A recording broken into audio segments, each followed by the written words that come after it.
جن کے اندر انسانیت ہے.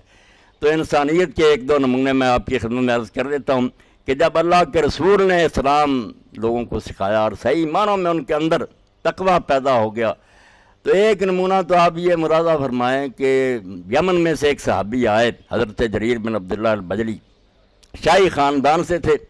رسول کریم علیہ السلام کو اطلاع ہو گئی تھی کہ جریر آ رہا ہے. آپ نے خطبے میں اعلان فرمایا کہ ابھی آپ لوگوں کے سامنے ایک شخص آ رہا ہے جس کی پیشانی پر بادشاہت کا نور چمکتا. جب وہ حضرت جریر آئے، آپ نے خطبہ چھوڑا، کرسی منگوائی، نیچے تشریف لے آئے، ان سے باتیں کرتے رہے. تو بیعت جب لی رسول کریم علیہ السلام نے، جو میں نے عرض کیا کہ انسان تیار کیے، نبی جو انسان تیار کرنے کا کام کرتے ہیں، امیر نہیں بناتے، کوئی ایجادیں نہیں کرتے، انسان دنیا کو دیتے ہیں. تو حضرت جریر رضی اللہ عنہ سے 3 باتیں آپ نے منوائی کہ نماز ادا کرنا، زکوٰۃ دینا، وَالنُّصْحُ لِكُلِّ مسلم، اور ہر مسلمان کی خیر خواہی کرنا، کسی مسلمان کے ساتھ بدخواہی نہیں کرنا، ایسا سلوک نہیں کرنا جو تم اپنے لیے پسند نہیں کرتے. اب رسول کریم علیہ السلام کے بعد لوگوں نے یہ دیکھا کہ حضرت جریر رضی اللہ عنہ کا غلام جنگل میں گھوم رہا تھا. ایک دیہاتی آدمی نے کہا کہ بھائی مجھے گھوڑے کی ضرورت ہے. انہوں نے کہا میرے مالک کے پاس ہے.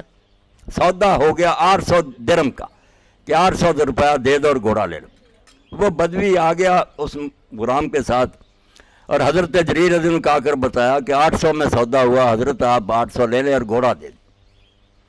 اب حضرت جریر رضی اللہ عنہ نے عجیب بات کی. انہوں نے کہا نہیں بھائی میرا گھوڑا اتنے کا نہیں ہے. اب اس کا مطلب میں اور آپ تو یہی سمجھیں گے کہ سستا دے رہا ہے، میں نہیں اتنے میں دوں گا، زیادہ پیسے دوں گا. مگر بالکل ناقابل یقین بات کہ ایسا نہیں ہوا. انہوں نے کہا کچھ اور پیسے بڑھانے، پھر بڑھایا نہیں اس نے زیادہ پیسے تیرے ساتھ طے کر لیے ہیں، میرا گھوڑا 800 کا نہیں ہے. 600 بھی نہیں مانے، 400، 200 درم آپ نے قبول کی. فرمایا ہاں 200 درم کا میرا گھوڑا. اب دنیاوی عقل کی روح سے یہ بالکل پاگل پر ہے، کاروبار کا اصول نہیں ہے، زیادہ نفع کمانا چاہتے ہیں. مگر جریر رضی اللہ عنہ نے وہ 800 کی بجائے 200.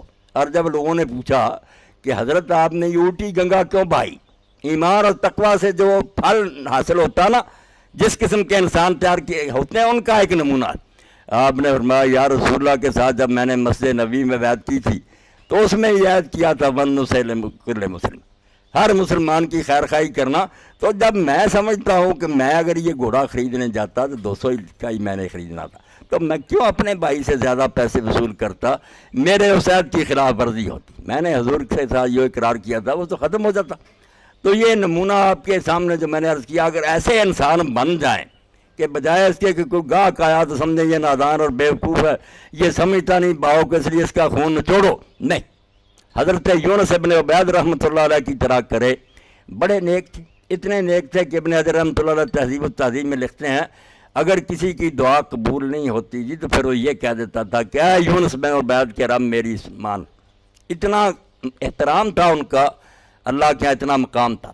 تو وہ بازار میں اپنے بھتیجے کو بٹھا کر، کپڑوں کی دکان تھی، مسجد میں چلے گئے. مسجد سے جب آئے تو انہوں نے دیکھا کہ ایک دیہاتی کے ہاتھ میں کپڑا ہے، انہی کی دکان کا. انہوں نے پوچھا کتنے کا خریدا؟ اس نے کہا اتنے کا. اور وہ بڑا خوش تھا کہ ہمارے لیے یہ سستا.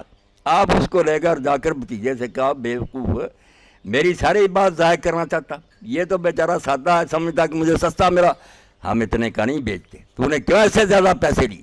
یہ 2 نمونے جو آپ کے سامنے کاروبار کے آئے کہ بجائے منافع زیادہ کمانے کے خلق خدا کی بہتری، کہ اگر لوگ نہیں بھاؤ سے واقف یا ان کو نرخ کا پتہ نہیں تو ان کا خون نہیں چوسنا، ایسا کرنا کہ احب نفس کا اپنے لیے جو تم پسند کرتے ہو وہی اپنے بھائی کے لیے پسند کرو. حضرت امیر المومنین عثمان رضی اللہ عنہ، یہی ان کی شہادت کے دن ہے ذی الحج کی. حضرت عمر رضی اللہ عنہ کا زمانہ تھا، قحط ہو گیا، بارش نہیں ہوئی، فصلیں نہیں ہوئیں، لوگ بہت تنگ ہو گئے. حضرت عثمان رضی اللہ تعالیٰ نے غلے کے اونٹوں کی ایک قطار شام سے منگوائی. غلے سے لدے اونٹ آئے، مدینہ کے قریب پہنچے، لوگ آگے نکلے. انہوں نے جا کر کہا حضرت 1 روپیہ منافع لے لیں من کے پیچھے اور ہمیں دے دیں. انہوں نے کہا نہیں مجھے زیادہ منافع ملتا. کسی نے 2 روپے کہا، کسی نے نہیں، مانے نہیں. لوگ آخر تنگ آ کر بیٹھ گئے کہ پتہ نہیں حضرت عثمان رضی کو کتنا نفع ملتا، یہ نہیں بیچیں گے. مگر بالکل ایک ایسی بات جو صرف معتبر سندوں سے ہم پہنچی تو مان رہے ہیں، ورنہ اس دور میں ماننا نہیں چاہتا کوئی آدمی کہ ایسا بھی ہوتا. صبح آپ نے اعلان فرمایا کہ مدینے کا ہر باشندہ جتنی جتنی ضرورت ہے میرے دروازے سے آ کر مفت لے جائے۔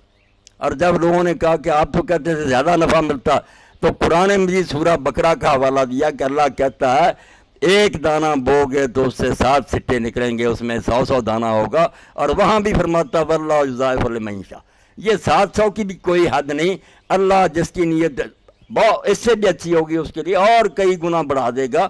یہ منافع تھا جس کا میں ذکر کر رہا تھا۔ تو یہ ساری چیزیں آپ نے ذرا توجہ فرمائی تو سمجھ میں آئی گئی ہوں گی کہ ایمان سے پیدا ہوتی ہیں۔ جو اسی دنیا کو مانتے کہ آگے کچھ نہیں، انہیں کیا ضرورت ہے کہ لوگوں کا بھلا کرتے پھریں، وہ کہیں ہمیں اپنے خود غرضی اور اپنے مفاد کی فکر کرنی چاہیے، باقی مرتے ہیں تو مریں۔